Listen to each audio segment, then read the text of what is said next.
Hola, buenas tardes ya. A mí me gustaría, de ser posible, que nos pudieran ahondar un poco más en el tema de las funciones de los institutos electorales locales en un periodo en donde, bueno, el descontento social habla de una crisis económica y del gasto de instituciones, sobre todo como el Instituto Federal Electoral. Y bueno, me gustaría que pudieran hablar más un poco acerca de la justificación de la función estatal, de una función electoral estatal que de la misma manera se encuentra en el ámbito federal y que de cualquier manera es permanente. Entonces, bueno, me agradecería mucho que nos pudieran ahondar más en el tema. Muy bien. ¿Alguna otra intervención? Vamos a hacer, o sea, todas las preguntas y luego ya para que intervengan los panelistas. ¿Alguna otra intervención?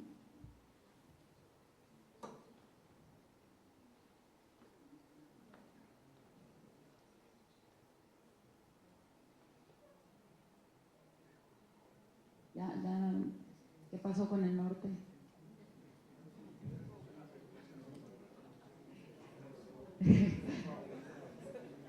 Dice, pues acá en el norte, ¿verdad? Pues no.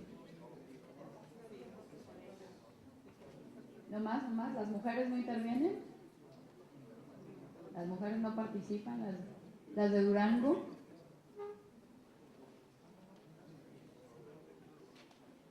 Bueno, a ver, allá otra. ¿Ya ven cómo sí se animan? Hola, muy buenas tardes.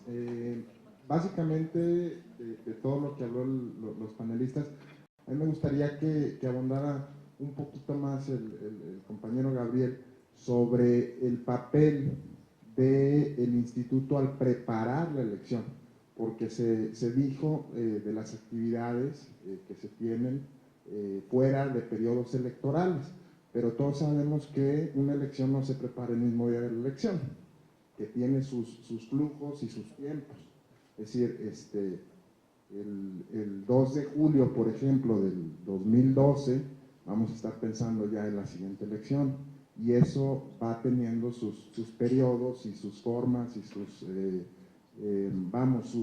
tareas. Y bueno, me parecería que sería muy provechoso que la concurrencia conociera un poquito de todo lo que se hace, todo lo que hay detrás de preparar una elección, que no únicamente tiene que ver con el año electoral, ¿no?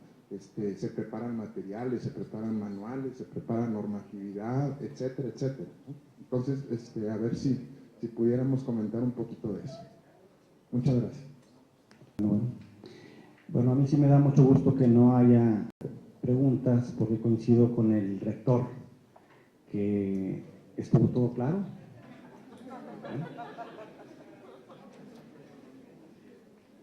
Bueno, por la pregunta que hizo el compañero, pues efectivamente los institutos de la República, el IFE, todos no trabajamos únicamente el día de la elección para la elección. Trabajamos durante todo el año, trabajamos intensamente durante 2 años y medio para empezar a preparar ya lo que es la elección. ¿Qué es en sí lo que es la elección? Bueno, ya el Consejo se empieza a trabajar todo lo referente al registro de candidatos, vemos si tenemos o no tenemos coaliciones, tenemos que empezar a ver todo lo que es la documentación, todo lo que es el material. Tenemos que durante este año, bueno, sabemos que todos los partidos políticos tienen una partida presupuestal otorgada por el Estado y nosotros somos los encargados de recibirla y entregarla, y obviamente estar fiscalizando que los partidos políticos la apliquen de manera correcta. Nos da gusto cuando todos los partidos políticos dan cabal cumplimiento, porque esto, bueno, lleva a no sancionarlos, a no multarlos, a no perseguirlos. Cuando los partidos políticos acuden a los cursos que damos de manera periódica en el instituto, definitivamente que de esta manera ya pensamos de la misma manera, partidos políticos y autoridades, y esto nos lleva definitivamente a que no tengamos ninguna sanción. Entonces, pues, Es la forma en la que vamos trabajando, vamos administrando tanto los recursos económicos como humanos para las elecciones. Recordemos que para la elección local, que es la que nos toca a nosotros organizar, pues tenemos que instalar 39 consejos municipales, tenemos que insacular, tenemos que capacitar. Entonces, esa es la actividad que realizamos. No, lo que pasa es que el ciudadano nos ve con una actividad muy fuerte el día 4 de julio, que es el día de la jornada electoral, y piensan que es el único día que se trabaja. No, esto arrastra una intensa actividad durante 3 años para llevar a cabo a una elección. El llegar a una elección con una excelente capacitación, el resultado que estamos viendo. No hay ninguna modificación en los resultados de estas elecciones. Entonces, definitivamente, tenemos que trabajar de manera permanente y constante durante todo el proceso en el que no hay procesos electorales. Muchas gracias.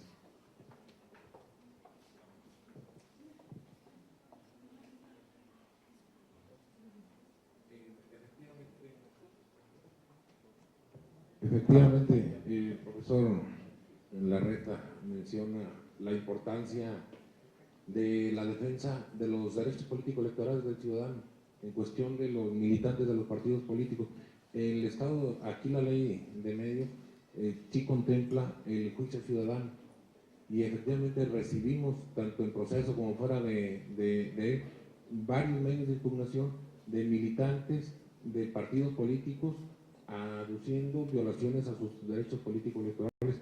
Afortunadamente, como les digo, nuestros resultados lo confirman, que hemos defendido a los militantes de los partidos políticos. Incluso quiero mencionarles que hubo varios medios de impugnación presentados en contra del registro de candidaturas de varios partidos políticos, aduciendo que tenían un mayor derecho que el que había registrado el partido político. Nosotros en algunos casos les dimos la razón al impugnante, y esto es en todo tiempo, tanto en año electoral como en año electoral. Ahorita está precisamente el que le mencionaba, el de un militante de un partido político en el cual se les expulsó del mismo, y estamos ahorita en defensa de precisamente de eso, de ese derecho de afiliarse a algún partido político, reuniendo por supuesto los requisitos, pero no nada más de afiliarse, de sostenerse como militante del mismo. Así es. En cuanto a la labor nuestra de las autoridades electorales, yo creo que estatales y federales, nuestra labor de concientización, de participación en conjunto con los ciudadanos es muy importante. Es una labor, yo creo que de todos, del ciudadano votar, pero no nada más de votar, en el caso nuestro de vincularse con nuestras sentencias, el conocer por qué criterio utilizamos en una sentencia, aparte de votar, que se involucre con nosotros. Nosotros como Tribunal Electoral tenemos la obligación también de abrirle las puertas al ciudadano, los partidos políticos, a los medios de comunicación, también de involucrarlos en nuestras tareas, que conozcan nuestras sentencias. Y por supuesto, bueno, los partidos políticos, pues cumpliendo también a cabalidad con la ley. Efectivamente, en los últimos tiempos, las elecciones han sido muy cerradas, se han ganado por muy pocos votos, un margen muy estrecho, pero yo creo que la labor de todos es fortalecer las instituciones, no descalificarlas, darle su voto de confianza, porque de todas maneras los resultados así lo avalan. Y es una labor de todos, precisamente para llegar no al 53%, 54% de votación como fue en la última elección de Durango, sino ojalá y fuera el 100%. Pero esta es una labor ardua de todos, desde nuestra trinchera, desde nuestro espacio, ciudadanos, funcionarios electorales, partidos políticos, de hacer un clima de certidumbre y de confianza a las autoridades electorales.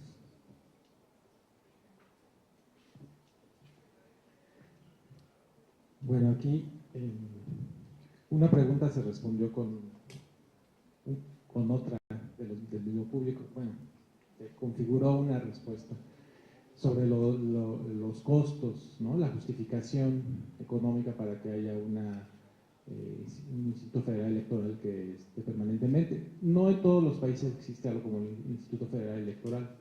Hay países donde las elecciones se organizan por comités o comisiones que se reúnen temporalmente. Y esos comités y comisiones a veces que son parte del Ministerio del Interior, a veces son los mismos partidos políticos, son los que se encargan de hacer todo lo que tiene que ver con la organización de las elecciones. Esto depende, esto se puede hacer, y la forma en que se organizan las elecciones va a depender mucho de la cultura política que hay en cada país. Nosotros no podremos darnos el lujo de hacer algo así, porque no hemos creado y fortalecido una confianza que nos permita dejarle, por ejemplo, las elecciones en manos a la Secretaría de Gobernación. De hecho, el IFE surge precisamente como una manera de garantizar la autonomía de la organización de las elecciones por la historia política que tenemos. Los procedimientos que llevamos a cabo para preparar la jornada electoral son muy complejos, son, podría decir, barrocos, ¿no? Implican una serie de actividades que no podrían prepararse un breve periodo antes de la jornada electoral. Requieren de mucho tiempo de preparación. La propia elaboración del padrón electoral, ¿no? El registro, la renovación del padrón electoral, la elaboración, la expedición de las credenciales que tienen, como ustedes pueden ver, en la página del instituto pueden entrar a verlo en detalle, todos los mecanismos de seguridad que tiene la credencial del elector con fotografía, que ya no es, en última instancia el IFE está produciendo una cédula de identificación que va más allá de una identificación para votar, porque se utiliza para muchas otras actividades, trámites que requieren los ciudadanos, como una cédula de identificación en la práctica.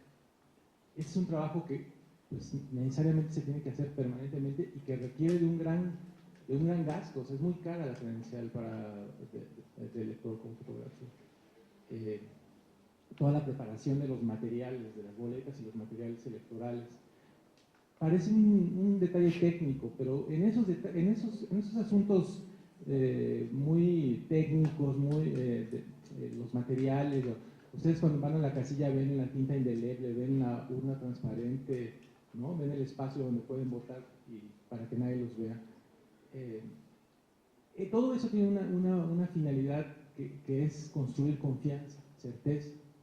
Y todo eso entonces requiere un trabajo previo y obviamente nos cuesta dinero, ¿no? Nosotros podríamos reducir mucho los costos de lo que cuesta de hacer una elección si tuviéramos una cultura política de mayor confianza. Y eso no depende solo o sea, no vamos aquí a culpar a nadie en especial, es un problema que tenemos como sociedad, tanto gobernantes como gobernados. Estamos haciendo las cosas de tal manera que para poder confiar el uno en el otro, tenemos que hacer procedimientos muy complejos y muy caros. Si las elecciones son caras o no en México, finalmente depende de qué tanto nosotros logremos construir esa confianza, como ciudadanía, como autoridades en conjunto. El IFE lo que hace es que todos los procesos que lleva a cabo para elaborar los materiales electorales, para que el día de la jornada electoral se pueda integrar las mesas directivas de casilla. Imagínense el trabajo que implica. Esto tiene que ser por sorteo. O sea, a los ciudadanos que están en las casillas se seleccionan por un proceso de sorteo, porque obviamente esto es necesario para que haya confianza de que no están ahí, no son los funcionarios de casilla los simpatizantes o los militantes de algún partido político. Entonces tiene que ser un sorteo para garantizar de que no hay un sesgo, no hay una preferencia entre los ciudadanos que van a estar en la casilla. Entonces se tiene que sortear y se tiene que notificar a millones de ciudadanos para que de esos que se notificaron se pueda seleccionar a un grupo al que se le va a capacitar, y de esos que se capaciten, de ahí van a salir los ciudadanos que van a estar ese día en las casillas, en esas directivas de casilla, que son los que reciben los votos, son los que cuentan los votos ahí en las casillas. Todo ese trabajo requiere, como pueden ustedes imaginarse, una preparación previa muy intensa y muy complicada, ¿no? De preparar los manuales para capacitar a los ciudadanos, preparar los materiales, llevar todo este seguimiento. Y todo esto que se hace en el IFE, no lo hace el IFE, no lo hace el grupo de expertos nada más o funcionarios, lo hace siempre bajo la supervisión y la observación de los partidos políticos. Y si los partidos políticos no están de acuerdo con algo, con un detalle, se tiene que volver a hacer una nueva propuesta hasta que todos los partidos políticos estén de acuerdo. Obviamente esto hace un proceso muy pesado y muy largo, cuyo objetivo finalmente es crear confianza, y la confianza no está saliendo muy cara, porque todo esto se podría hacer de una manera más ágil, más rápida. Pero como se tiene que garantizar la confianza, se tienen que establecer procedimientos que a veces nos implican darle 2, 3, 4 vueltas más a algo que se puede hacer de una manera muy directa, ¿no? Otra actividad de preparación, que podemos verla como de preparación para de la jornada electoral, o que finalmente ahí es donde termina o donde culmina, la distritación. ¿Con qué criterios vamos a nosotros a dividir el país en 300 distritos? ¿No? Algunos partidos podrían pensar que al dividir de cierta manera un distrito, estamos haciéndolo para que beneficiar a uno de los partidos, porque estamos juntando las zonas donde hay más simpatizantes de un partido o de otro. Entonces, esa división, que parece algo muy técnico, ¿no? Como dividir el país en 300 espacios donde se garantice que haya cierta paridad de población, termina siendo un proceso muy tortuoso, porque hay que cuidar que no haya una sospecha de que esa división se está haciendo para favorecer a un partido o a otro.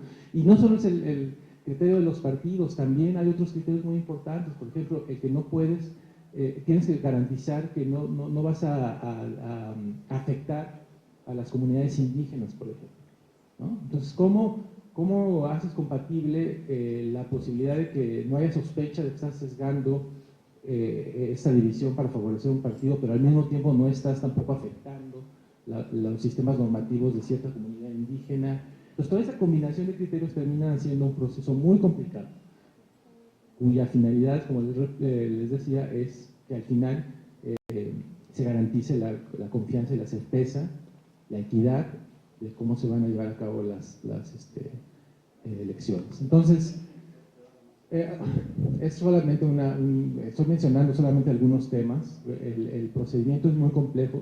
Nosotros tenemos material, explica muchos de estos procedimientos en un lenguaje más accesible, ciudadano. Estamos a su disposición para asesorarlos, darle la información sobre todos estos procedimientos que están. Lo importante es que finalmente son transparentes y son abiertos. Cualquiera de ustedes puede informarse de todo lo que hace el IFE, toda la información que se produce es pública, y puede informarse de todo lo que hace el IFE, cómo se gasta cada uno de los centavos que recibe. La gran mayoría del presupuesto que recibe el IFE se va a la producción de credenciales y se va al financiamiento de los partidos políticos. Y el resto es lo que se destina para todo esto que les comentaba, todas estas actividades permanentes que finalmente son necesarias porque nosotros, por nuestra historia política, por nuestra cultura política, necesitamos de procedimientos muy complejos, muy largos, muy complicados, pero que nos permitan, a la larga, a eso le estamos apostando, generar una cultura que nos permita después reducir esos costos, ¿no? Bueno, creo que con eso, bueno, no quisiera dejar de mencionar de otra pregunta que hubo sobre el tema de los partidos, o un comentario de la falta de representatividad de los partidos. Ahí es un tema muy interesante. Ahí está en discusión actualmente si hay una crisis de representatividad de los partidos, y creo que sin profundizar ahorita, creo que es un tema que debe de trabajarse mucho. Al IFE le corresponde también, una de sus funciones, una de sus fines es preservar el régimen de partidos políticos, pero no se entienda no debe entenderse esto como que el IFE debe de solapar o debe de estar de parte de los intereses de los partidos políticos.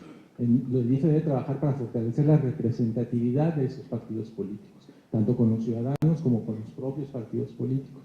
Entonces, eso es un tema que para el IFE es muy importante y sobre el cual seguramente se va a tener que reforzar el trabajo para que se pueda volver a conectar esta relación, o se pueda fortalecer esta conexión que hay entre los intereses de la ciudadanía y las acciones que finalmente llevan a cabo los partidos políticos y los gobiernos que se derivan de los partidos que ganan las elecciones. Gracias. Gracias. Pues muchísimas gracias a nuestros tres panelistas, muchas gracias a todos ustedes por su participación.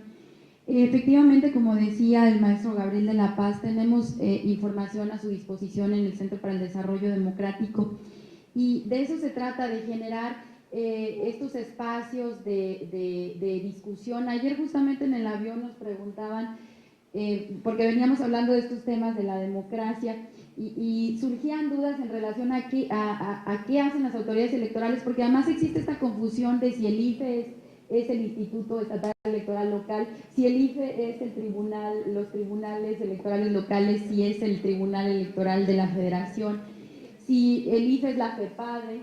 Es decir, existe esta confusión generalizada entre la ciudadanía, pero justo estos espacios sirven para la reflexión. Esta pregunta de qué tanto cuesta la democracia es una pregunta que aparece constantemente en los medios de comunicación, que además en la aprobación del presupuesto, en los momentos en los que esto ocurre, pero qué bueno que nos preguntemos esto, qué bueno, me da mucho gusto ver tanta gente joven, y me refiero a todos nosotros jóvenes interesados, los académicos, porque esto habla de una sociedad viva, una sociedad con una cultura política importante, porque esto es lo que hace la democracia.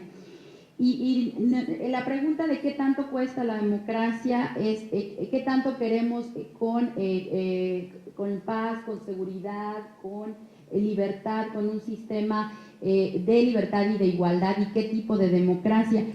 Yo los invito de verdad, aquí están sus autoridades electorales, lo cual me da mucho gusto y les agradezco. Aquí está la universidad debe ser un espacio para la discusión pacífica de las ideas, formador de ciudadanía. Acérquense a sus autoridades para preguntar.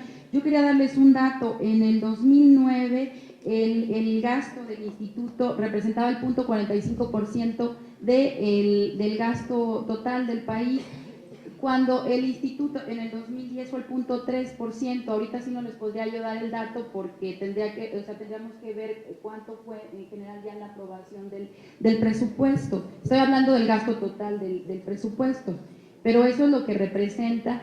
Y cuando una de las funciones, que estamos hablando de la credencialización en otros países, esa función de la identidad de los ciudadanos la realizan otras instituciones. Pero qué bueno que se pregunten, qué bueno que nos preguntemos y qué bueno que nos informemos, que transparentemos las acciones. La transparencia es una de las cuestiones fundamentales en toda democracia y ahí están las autoridades. Tenemos una memoria que se llama Memoria del Programa Acompañamiento Ciudadano con los 11 foros llevados a cabo el año anterior. Conozcan qué opinan los académicos, los estudiantes, las autoridades electorales, los funcionarios, los jóvenes de otros 11, iba a decir países, de otras 11 universidades, y ustedes han formado hoy parte de esta historia, pero además no solo de la historia, sino hay que formar parte del presente y del futuro de nuestro país. Me da muchísimo gusto estar en Durango. Déjenme decirles que yo no conocía Durango y bueno, pues se me hace que más conocer el aeropuerto y este trayecto, pero para mí ha sido una muy grata experiencia. Tienen una ciudad preciosa y pues muchísimas gracias e infórmense, por favor, manténganse informados y sean críticos, pero con responsables siempre de sus críticas. Muchísimas gracias.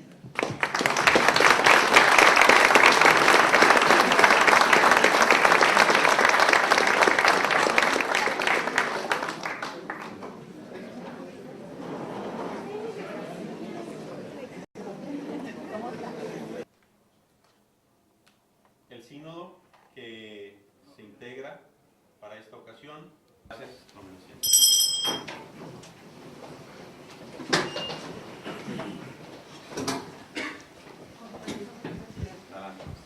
Buenas tardes a todos.